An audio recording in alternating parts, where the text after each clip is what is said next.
Assalamualaikum warahmatullahi wabarakatuh. Selamat siang semuanya. Ketemu lagi dengan Ibu Tria. Kali ini kita akan membahas gangguan muskuloskeletal, yaitu neoplasma tulang, sendi, dan otot. Namun seperti biasanya sebelum kita belajar ataupun diskusi lebih lanjut, mari kita berdoa dulu sesuai dengan keyakinan kepercayaan kita masing-masing. Berdoa, mulai. Kita bahas dulu tentang struktur tulang serta gejala klinis penyakit tulang. Yang pertama yaitu struktur tulang dan sendi merupakan jaringan sistem rangka yang khas yang jumlahnya mencapai 206 buah. Klasifikasi terbagi menjadi dua berdasarkan perkembangannya, yaitu tulang pipih dan panjang. Bagian dari tulang panjang meliputi epifisis, metafisis, dan diafisis. Metafisis merupakan bagian tulang tempat tulang baru dibentuk pada anak-anak yang kaya pembuluh darah dan merupakan tempat metabolisme yang paling aktif. Metafisis ini lebih rentan terkena penyakit ataupun infeksi dan mengalami neoplasia. Semua tulang terdiri atas korteks dan medula. Korteks merupakan tulang kompakta yang dilapisi periosteum, sedangkan medula merupakan trabekulata yang dipisahkan oleh jaringan ikat. Keduanya mengandung osteoblas, osteoklas, dan osteosit. Berikut gambaran penampang dari tulang panjang yang meliputi epifisis, metafisis, dan diafisis. Silahkan Anda cermati gambar di sebelah kiri, sudah saya cantumkan ya. Di sana ada bagian-bagian mulai dari tulang rawan, sumsum merah, tulang spons, cakram epifisis, sumsum kuning, tulang kompak, saraf, pembuluh darah, dan periosteum. Berikut klasifikasi bentuk tulang. Ya, ada flat bone di bagian frontal, lalu ada sutural bone, ada short bone di bagian karpal, lalu ada irregular bone di bagian vertebra, ada sesamoid bone di bagian patella, lalu ada long bone bagian femur. Yang tadi tulang panjang sudah kita bahas bagian-bagiannya. Kalau tulang pipih ini contohnya ada di frontal. Kalau ini merupakan gambar sistem rangka manusia ya. Mungkin di antara teman-teman ada yang perlu mengingat kembali bagian-bagian tulang manusia itu terdiri dari apa saja ya. Diawali dari atas ada tulang tengkorak ya. Kemudian ada, kalau Anda lihat dari bagian depan, penampang depan itu nampak ada tulang selangka ya. Kemudian ada tulang dada atau sternum. Kemudian ada tulang lengan atas atau humerus. Lalu nampak juga tulang pengumpil radius, kemudian tulang hasta atau ulna, lalu ada nampak juga tulang rusuk ya. Kalau di bagian ekstremitas bawah itu nampak ada tulang paha femur, tulang betis atau fibula, tulang kering atau tibia, tulang lutut atau patella, tulang ruas jari kaki atau falang. Ya, kalau penampang belakang itu tampak ada gambaran tulang belikat ya di sisi kanan dan kiri. Lalu ada tulang punggung vertebra, ada tulang pinggul, ada tulang pergelangan tangan atau karpal, ada tulang telapak tangan atau metakarpal, lalu ada tulang ruas jari atau falang. Berikutnya kita akan bahas tentang sel dan matriks sel, terutama yang ada di tulang ya, yang terdiri dari osteoblas, osteoklas, dan osteosit. Ada juga matriks osteoid ya, nanti kita akan bahas. Di sini sudah Bu Triana sisipkan gambar yang seperti apakah sih osteoblas, yang seperti apakah osteoklas dan osteosit, ada di gambar sebelah kiri. Osteoblas yaitu menghasilkan matriks protein dan berperan dalam proses mineralisasi tulang. Sedangkan osteoklas yaitu sel yang berinti banyak dan berperan dalam reabsorpsi tulang. Kemudian osteosit adalah sel osteoblast yang sudah dikelilingi oleh matriks dan berperan dalam pengelolaan kadar kalsium dan fosfor dalam darah dengan cara membentuk dan mereso tulang. Lalu ada matriks osteoid adalah matriks tulang yang belum mengandung mineral dan terdiri atas kolagen tipe 1, kolagen dan protein lain seperti osteokalsin dan osteonektin, serta glikoprotein. Pembentukan osteoid merupakan awal pembentukan tulang. Osteoid matur adalah matrik yang sudah mengalami mineralisasi. Osteoid imatur adalah matrik yang belum mengalami mineralisasi. Berikut merupakan gambar penampang sel tulang. Ya, Anda bisa perhatikan, ini ada gambaran osteoid, ada osteoblast, osteosit, ada juga newborn matrix ya. Silahkan perhatikan, ada gambar A, ada gambar B, kemudian di bawahnya juga itu ada beberapa gambar penampang sel ya dari tulang. Manifestasi klinis penyakit tulang diantaranya yang pertama yaitu nyeri tulang. Nyeri tulang bisa disebabkan oleh radang akut, fraktur, osteomalasia, dan neoplasma. Deformitas tulang dapat disebabkan oleh pertumbuhan tulang abnormal seperti penyakit kongenital, fraktur tidak tumbuh sempurna, pelunakan tulang pada penyakit rachitis, dan osteomalasia. Manifestasi klinis penyakit tulang lainnya yaitu pembentukan massa pada kista dan neoplasma tulang. Fraktur yang fisiologis yang terjadi pada tulang normal, fraktur patologis yang terjadi pada tulang yang abnormal. Kelainan pada gambaran radiologis dapat berupa kista, massa, daerah lisis, daerah sklerotik, fraktur, atau deformitas. Manifestasi klinis dilihat dari hasil pemeriksaan laboratorium.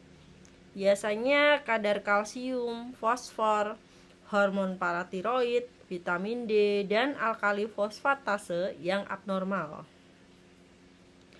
Alkali fosfatase meningkat pada semua penyakit yang menunjukkan aktivitas osteoblast yang meningkat. Beberapa penyakit tulang yang meningkatkan risiko neoplasma tulang. Yang pertama adalah Page disease atau osteitis neoformans. Yang kedua ada osteomyelitis kronik, lalu radiasi dan petotesis logam, infak tulang, retinoblastoma herediter. Kemudian gejala klinis umumnya adalah massa tumbuh lambat, nyeri, dan fraktur patologi. Prognosis dipengaruhi jenis neoplasma dan derajat keganasan histologik. Derajat keganasan atau gradingnya histologik penting untuk menentukan stadium klini.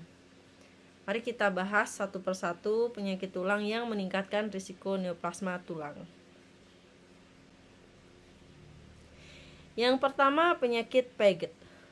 Dikenalkan oleh Sir James Paget, awalnya diduga sebagai penyakit radang.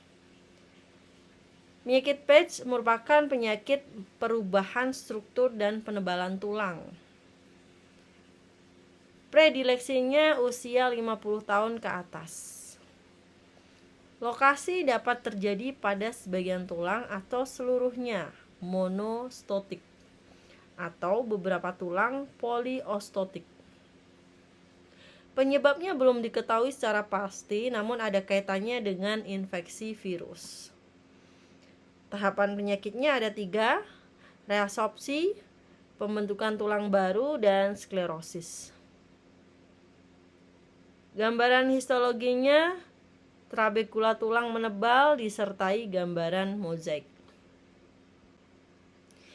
Berikut gambar ronsen atau X-ray Page disease of the bone.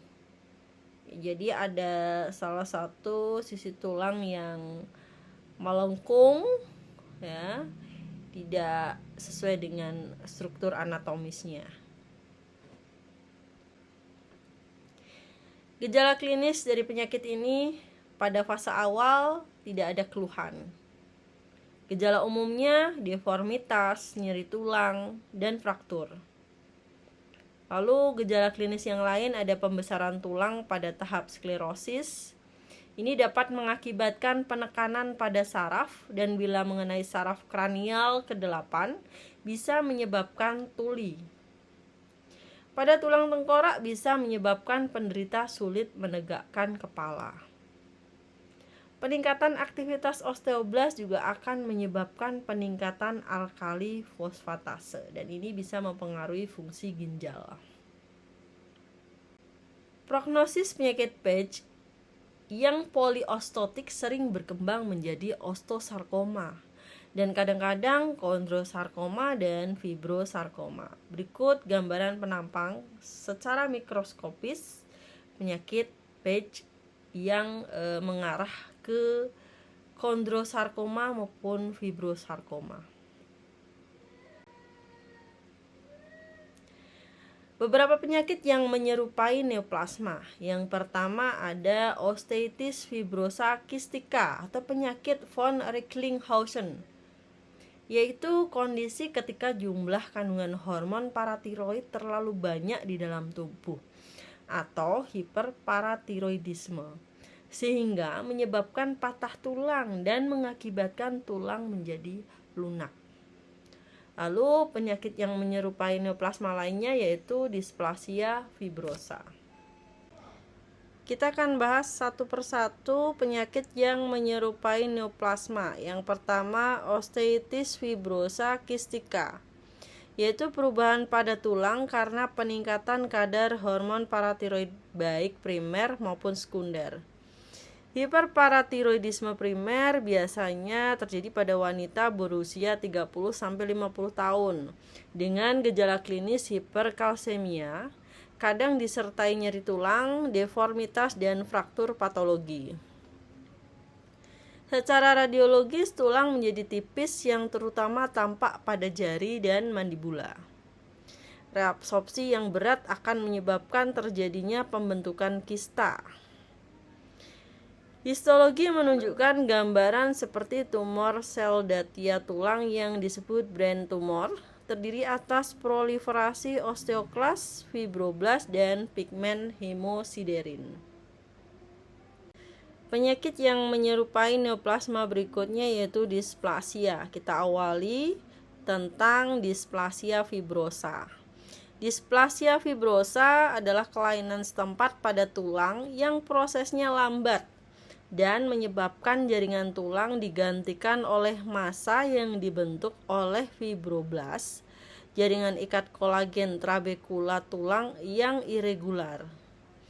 Istilah displasia pada hal ini tidak seperti displasia pada umumnya. Displasia fibrosa tidak dijumpai sel yang abnormal ataupun berpotensi ganas. Berdasar manifestasi klinik ada dua bentuk, yaitu displasia fibrosa monostotik 70%-nya yang mengenai satu tulang dan poliostotik 20% yang melibatkan beberapa tulang. Gambaran histopatologinya trabekula tulang seperti huruf Cina dan huruf C tanpa sel-sel osteo. Secara radiologis akan terlihat gambaran ground glass dengan tepi yang tegas. Berikut gambaran displasia fibrosa, di mana terdapat keadaan pada tulang yang pertumbuhannya abnormal dari jaringan fibrosa atau jaringan ikat pada tempat tumbuhnya jaringan tulang yang normal. Jadi ada penonjolan tulang di bagian tulang yang normal. Selain displasia fibrosa, ada displasia monostotik.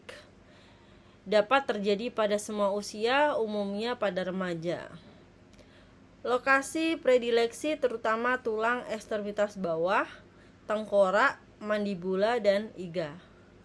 Manifestasi klinisnya biasanya tidak ada keluhan. Dapat terjadi fraktur dan deformitas lokal.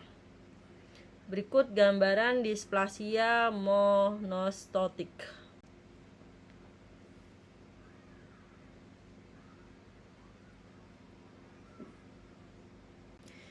Berikutnya ada displasia fibrosa polyostotik atau sindroma Albright.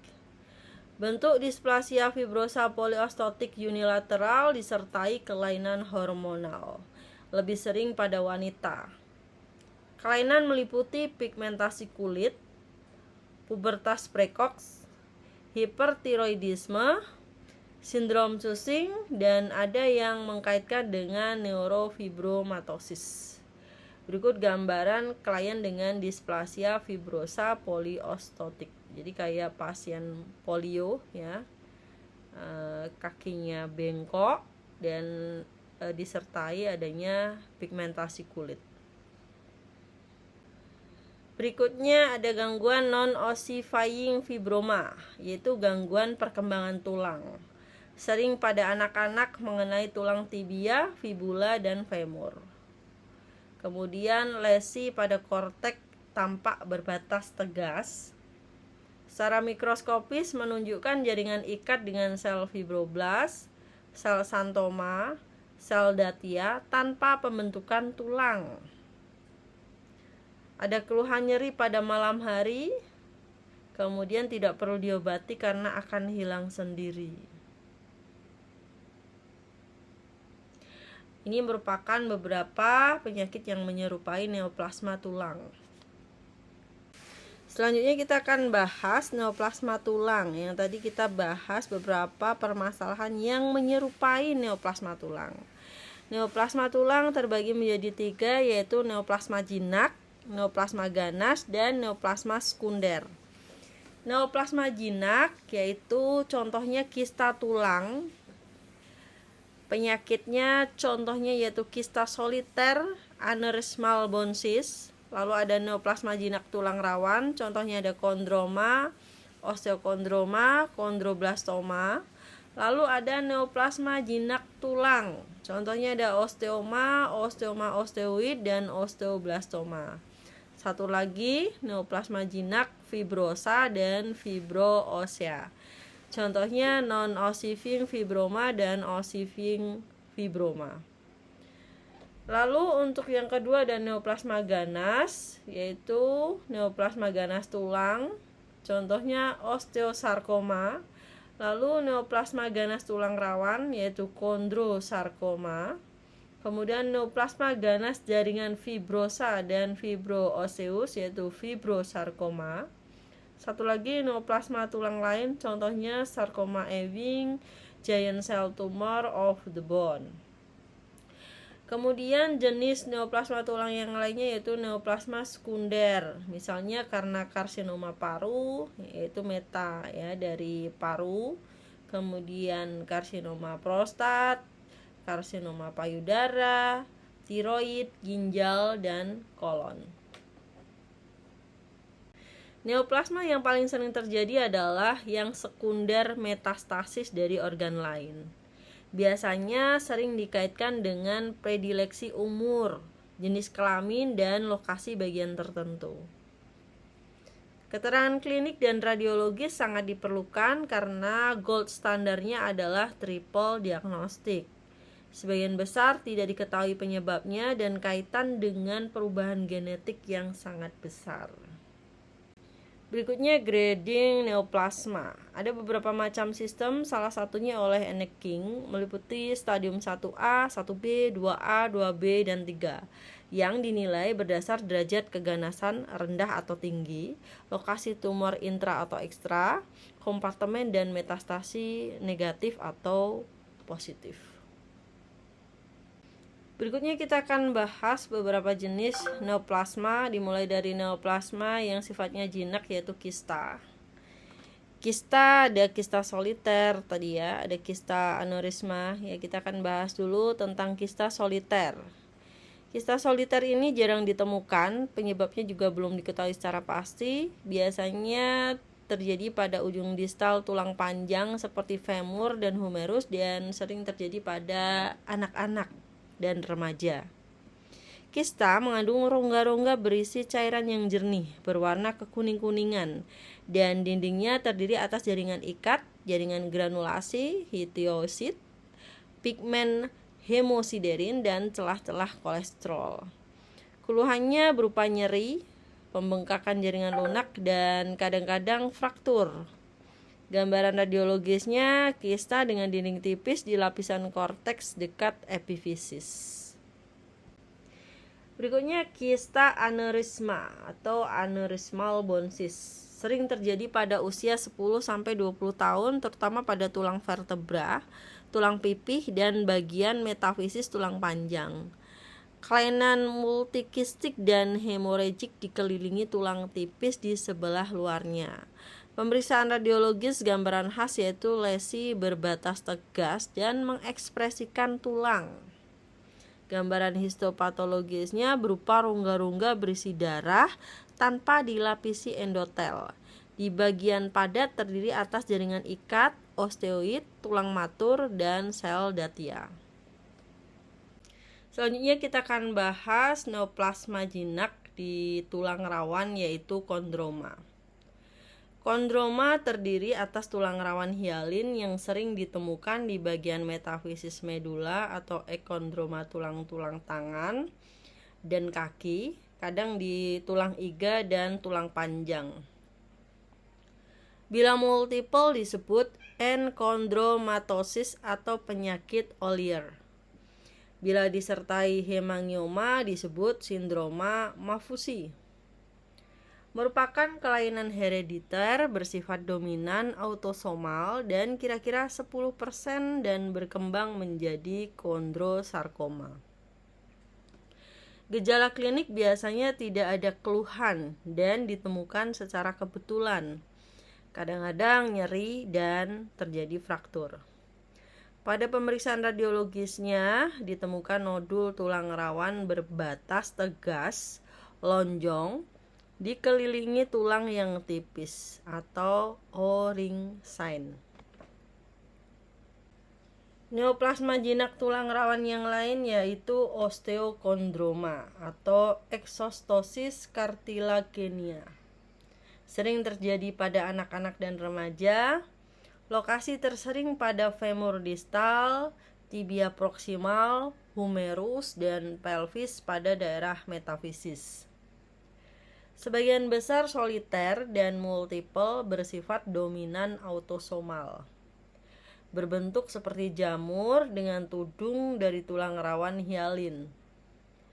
10% osteokondroma multiple bisa berkembang menjadi kondrosarkoma, terutama bila ketebalannya melebihi 2 cm. Neoplasma jinak lainnya di dalam tulang yaitu osteoma, jarang ditemukan terutama berada di tulang tengkorak dan tulang muka. Tumbuhnya lambat, eksofiltik, menempel pada tulang. Tidak ada keluhan kecuali sumbatan pada sinus, mengenai otak dan rongga mata. Biasanya soliter, lebih sering pada laki-laki berusia dewasa. Dapat ditemukan bersama sindroma Gardner, poliposis intestinal yang familial. Secara mikroskopis akan menunjukkan gambaran yang serupa dengan gambaran tulang normal. Neoplasma jinak tulang lain yaitu osteoblastoma. Mirip dengan osteoma osteoid, ukurannya tapi lebih besar. Lokasi paling sering pada vertebra, tapi tidak menutup kemungkinan ada tumbuh di bagian lain. Misalnya sesuai gambar yang Bu Tria sajikan di sini ada di bagian jari-jari tangan. Selanjutnya ada osteoma osteoid. Kasus ini jarang ditemukan, lebih sering terjadi pada laki-laki dengan usia antara 10 sampai dengan 30 tahun. Lokasi terbanyak pada korteks tulang femur, tibia, dan humerus. Ada keluhan khas berupa nyeri hebat pada malam hari yang bisa diredakan dengan aspirin atau analgetik. Sel tumor memproduksi prostaglandin E2 yang berlebihan. Ukuran massa kecil kurang dari 2 cm. Gambaran radiologisnya khas tampak lesi di korteks berbatas tegas disebut nidus dengan gambaran radiolucent di bagian sentral. Secara mikroskopis terdiri atas trabekula tulang dikelilingi oleh osteoblast dan stroma jaringan ikat yang banyak mengandung pembuluh darah yang melebar. Berikut gambaran ronsen osteoid osteoma. Lebih dari 3/4 kasus itu lesi ditemukan di tulang panjang dekat dengan korteks. Ini tampak ya, ada semacam lingkaran lubang ya, dekat dengan korteks di tulang panjang. Selanjutnya kita akan bahas neoplasma ganas tulang, yaitu osteosarkoma. Osteosarkoma adalah neoplasma ganas mesenkimal yang sel-selnya memproduksi matriks tulang. Dan osteosarkoma ini merupakan neoplasma ganas primer tulang yang paling sering terjadi. Tersering pada laki-laki berusia 10 sampai dengan 25 tahun dan terjadi di bagian metafisis tulang panjang ekstremitas, terutama di daerah lutut. Penyebab pastinya belum diketahui, namun faktor risiko meningkat pada penderita yang mengalami radiasi dan adanya penyakit tulang sebelumnya seperti Paget disease. Dan osteosarkoma ini tumbuh cepat, menyebar melalui aliran darah, terutama paru-paru. Jadi riskan metastase ke jaringan ataupun organ lain. Kemudian klasifikasi sangat menentukan pengobatan. Ya, jadi nanti habis ini kita akan bahas klasifikasi osteosarkoma.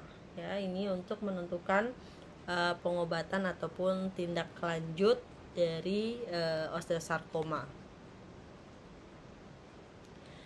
Berikut klasifikasi osteosarkoma. Yang pertama berdasarkan lokasi anatomis itu ada intrameduler, ada intrakortikal dan superficial. Sedangkan berdasarkan derajat ada diferensiasi sel, kemudian ada berdasarkan multisetrisitis. Kemudian osteosarkoma primer atau sekunder, ada lagi berdasarkan gambaran histopatologis meliputi osteoblastik, kondroblastik, fibroblastik, telengektaktik, kemudian ada sel kecil dan sel datia. Yang paling sering adalah jenis konvensional yang terletak di metafisis tulang panjang, bersifat primer, soliter, intrameduler, dan dia akan berdiferensiasi buruk serta menghasilkan matriks tulang.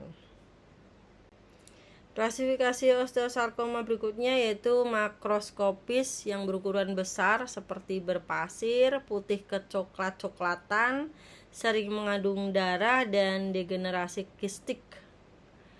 Biasanya merusak korteks dan membentuk massa di jaringan lunak serta menginfiltrasi tulang. Tumor sering mendorong periosteum dan pada pemeriksaan radiologis akan terlihat gambaran segitiga Codman atau Codman triangle. Secara mikroskopis, pembentukan osteoid ganas yang terlihat sebagai trabekula tulang primitif mengandung osteoblast dengan tanda-tanda ganas. Dapat pula ditemukan unsur lain seperti tulang rawan, sel datia, dan jaringan ikat.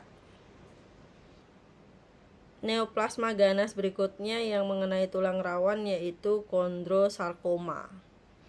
Merupakan tumor ganas tulang tersering setelah osteosarkoma. Berasal dari sel mesenkimal yang menghasilkan matriks tulang rawan, tidak memproduksi osteoid. Morfologi terdiri atas kondrosarkoma intrameduler konvensional dan juxtakortikal, kondrosarkoma dengan sel jernih, diffuse kondrosarkoma dan mesenkimal kondrosarkoma. Usia predileksi 40 tahun ke atas kecuali sel jernih dan mesenkimal usia antara 20 sampai dengan 30 tahun. Sebagian besar bersifat primer, ada yang sekunder berasal dari enchondromatosis dan osteochondromatosis.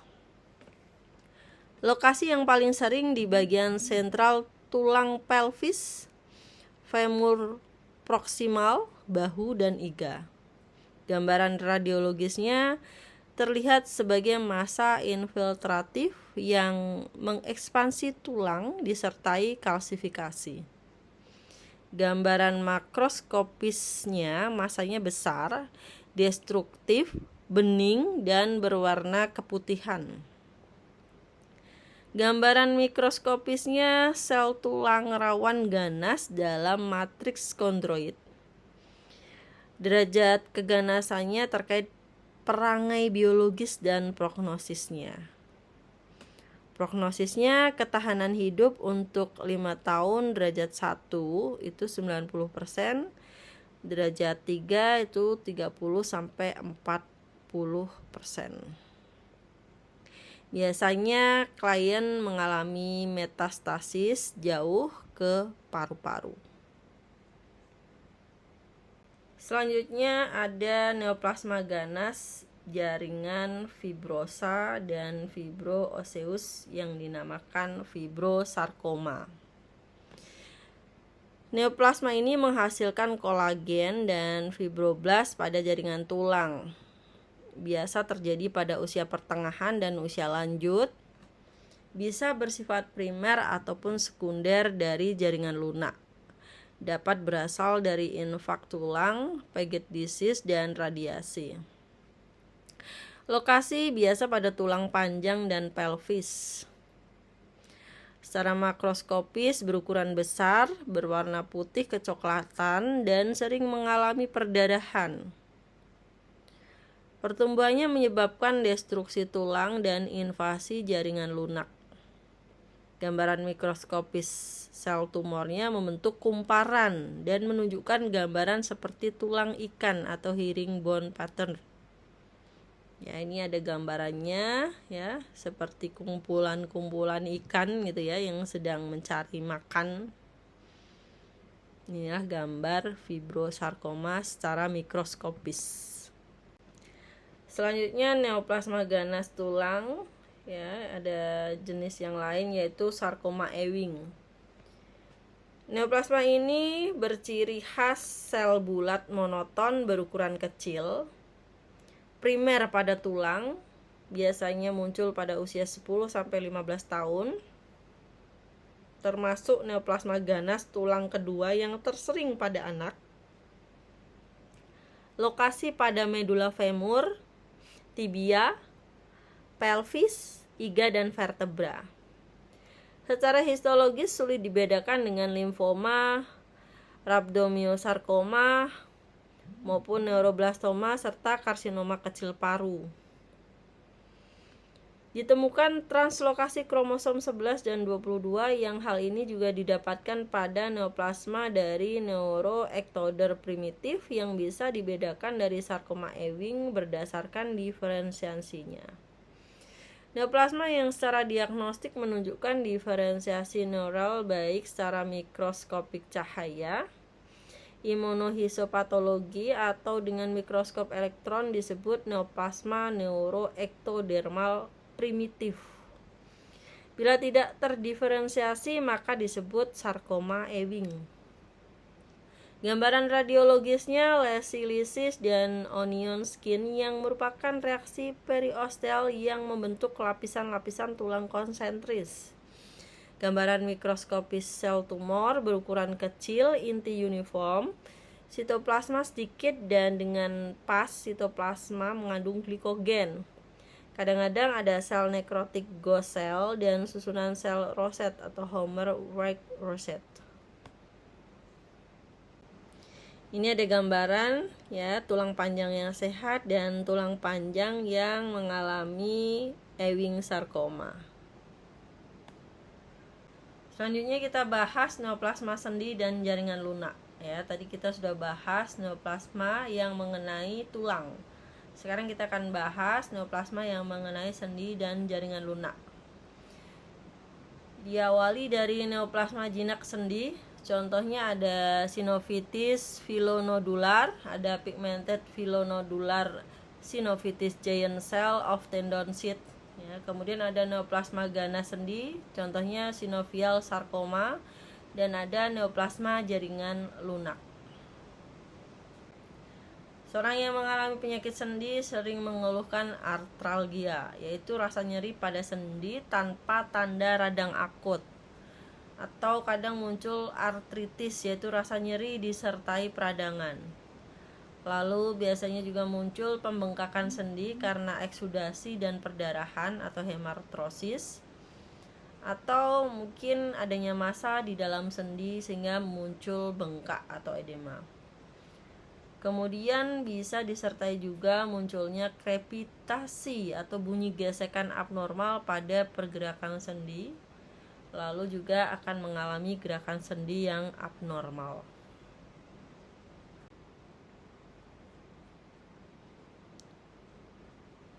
Yang pertama kita bahas pigmented filonodul sinovitis. Ini jarang ditemukan ya. Penyebabnya tidak diketahui secara pasti. Lokasi yang sering mengalami yaitu sendi lutut, sendi panggul, pergelangan kaki, dan kakoneokuboidal. Biasanya yang mengalami adalah klien usia dewasa. Manifestasi klinis yang muncul ada pembengkakan sendi disertai rasa nyeri dan gangguan fungsi. Perilaku agresif dan menimbulkan erosi pada tulang dan jaringan lunak yang berdekatan. Gambaran makroskopisnya, membran sendi menebal, membentuk jonjot kekuningan dan kecoklatan karena mengandung pigmen hemosiderin. Gambaran mikroskopisnya menunjukkan filus yang dibentuk oleh sel epitel sinovial yang mengalami proliferasi disertai sebukan sel limfosit dan dapat dijumpai. Kemudian pengobatannya dengan operasi dan pengangkatan artroskop. Berikutnya jenis kedua sinovitis filonodular yaitu giant cell tumor of tendon sheath atau localized nodular tenosinovitis. Sifatnya soliter, tumbuhnya lambat, tidak ada keluhan nyeri. Lokasi yang tersering di pergelangan dan jari tangan, kadang mengenai sarung tendon. 15%-nya disertai erosi tulang. Gambaran mikroskopisnya terlihat sel makrofag, fibroblast, dan sel datia. Berikutnya neoplasma sendi yang lain yaitu ganglion. Ganglion yaitu kista kecil yang berukuran antara 1 sampai 1,5 cm pada sarung sendi. Lokasinya ada pada sendi pergelangan tangan dan kaki. Berasal dari degenerasi miksoid jaringan penunjang. Terdiri atas jaringan kolagen yang tidak dilapisi sel. Cairan pada kista ini sama dengan cairan yang ada di dalam sendi. Ada lagi kista sinovial X kista Becker. Terjadi karena herniasi sinovial melalui simpai sendi. Terjadi di bagian poplitea. Kemudian lapisan sinovial hiperplastik mengandung sel radang dan fibrin. Akhirnya terbentuklah penonjolan ya, atau kista Becker. Lalu ada sarkoma sinovial. Awalnya diduga dari sel-sel epitel sinovial sehingga disebut sinoviosarkoma. Saat ini diketahui ternyata berasal dari sel mesenkimal. Biasanya yang mengalami usia 30 sampai dengan 60 tahun.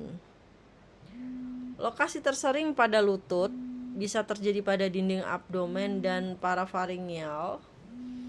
Sering mengalami kalsifikasi yang akan terlihat pada radiologis. Gambaran mikroskopisnya khas sel tumor bifasik, ada yang kumparan dan ada yang berbentuk epitel. Ada juga yang mono. Pemeriksaannya dengan IHK EMA. Ada juga pemeriksaan dengan sitogenetika untuk melihat translokasi pada kromosom X dan 18. Sifatnya agresivitasnya tinggi. Biasanya 5 years survival rate ada 25-62% klien. Kemudian metastasis limfonodi regional ke paru dan tulang.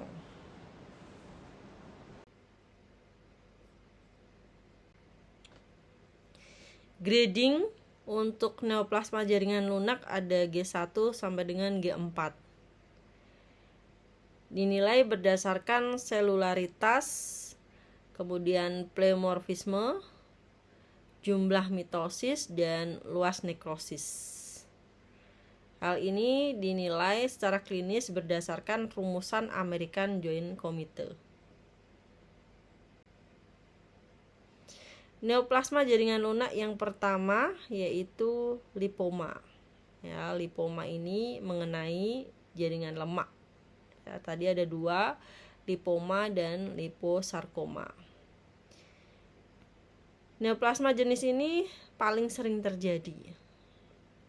Sering dialami pada usia 50 sampai dengan 60 tahun. Jarang terjadi pada usia 20 tahun. Lokasi tersering yaitu jaringan subkutis punggung, bahu, dan leher. Bersifat soliter, 5% multiple. Pada subkutis kecil dan dia akan berkapsul. Bila bercampur jaringan ikat disebut fibrolipoma. Bila mengandung pembuluh darah disebut angiolipoma. Bila berada di antara otot seran lintang disebut lipoma intramuskular. Selanjutnya neoplasma jaringan lunak di dalam jaringan lemak yaitu ada liposarkoma. Berasal dari sel mesenkimal primitif, dapat terjadi pada semua tempat, sering terjadi pada usia 50 sampai 70 tahun. Kadang ada di omentum, mediastinum, di payudara, dan di aksila.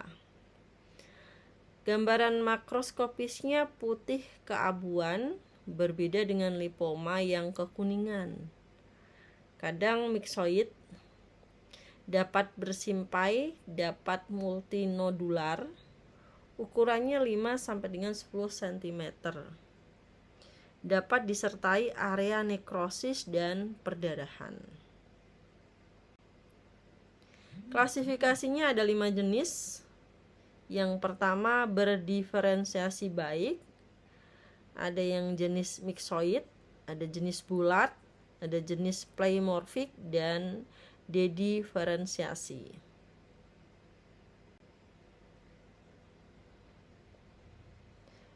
Liposarkoma yang berdiferensiasi baik itu terdiri atas sel-sel lemak dewasa yang sulit dibedakan dengan lipoma. Mengandung sedikit inti yang anaplastik dan mungkin berlekuk akibat desakan vakual lemak di sitoplasma. Mitosis dan sel datia jarang ditemukan. Yang khas adalah adanya gambaran chicken wire atau kawat kasa, itu gambaran pembuluh darah kapiler yang bercabang-cabang. Selanjutnya ada red flag. Yang pertama ada liposarkoma sel bulat.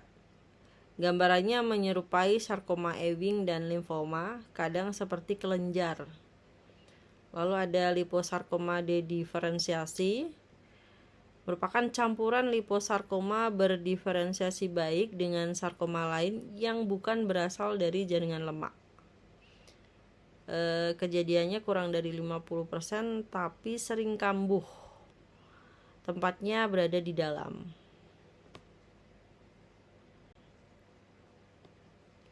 Kemudian ada rhabdomioma. Sifatnya jinak, ada 2 macam, kardial dan ekstrakardial. Yang kardial adalah suatu hamartoma yang sering berkaitan dengan tuberosklerosis. Lalu yang ekstrakardial ini sangat jarang ditemui. Berikutnya ada rhabdomyosarcoma. Sering ditemukan pada anak-anak. Lokasi di kepala, leher, dan urogenital. Ada 3 jenis, yakni embrional, alveolar, dan pleomorphic.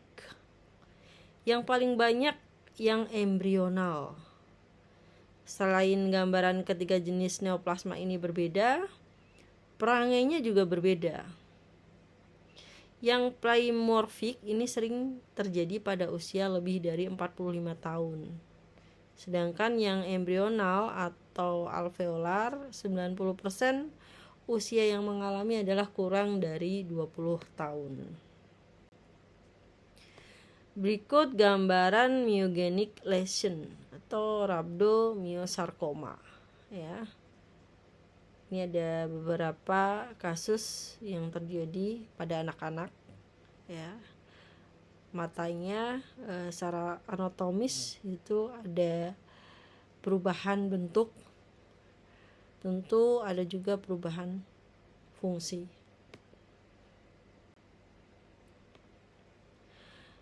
Yang pertama kita akan bahas mengenai rhabdomyosarcoma embrional. Gambaran secara mikroskopisnya seperti yang ada di penampang berikut ini. Sel-sel berbentuk macam-macam sesuai perkembangan sel otot. Ada yang bulat, oval, dengan inti gelap, atau hiperkromatik. Sitoplasmanya luas, kadang dapat dilihat seran lintang pada beberapa sel. Sel-sel ini ada yang khas, ada yang membentuk raket, tadpole, sel besar dengan vakuol tersusun di tepi yang disebut spider web cells. Vakuol ini mengandung glikogen yang dapat dicat dengan pas. Lalu ada rhabdomyosarcoma alveolar. Gambaran khasnya dengan stroma fibrovaskular yang membentuk rongga-rongga seperti sarang tawon dan berisi sel-sel berukuran kecil dan bulat. Di bagian tengah sel menjadi jarang dan kadang-kadang nekrosis dan hanya tersisa sel yang menempel pada tepi rongga yang gambarannya seperti alveolar paru. Mitosis mudah ditemukan, kadang dijumpai sel datia seperti pada sel embrio. Selanjutnya ada rhabdomyosarcoma pleomorphic. Sel-sel atipik berukuran besar, sitoplasma luas eosinofilik, terdapat sel raket spider web cells dan rhabdomyoblast primitif.